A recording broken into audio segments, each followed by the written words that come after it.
میں آقا صلی اللہ علیہ وآلہ وسلم کے ساتھ کھانا کھایا کرتا تھا. آپ کے دسترخوان پہ بیٹھنے کا شرف حاصل ہے. تو میں آپ صلی اللہ علیہ وآلہ وسلم کے ساتھ بیٹھا کرتا تھا.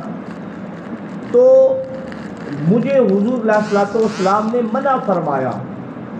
میں کیا کرتا، جب دسترخوان پہ بیٹھتا تو ادھر سے بھی کھانا لیتا، ادھر سے بھی کھانا لیتا، ادھر سے بھی کھانا لیتا. تو آقا صلی اللہ علیہ وآلہ وسلم نے ارشاد فرمایا، اے عمر بن ابی سلمہ، تو جب بھی کھانا کھایا کر سب سے پہلے بسم اللہ الرحمن الرحیم پڑھا کر.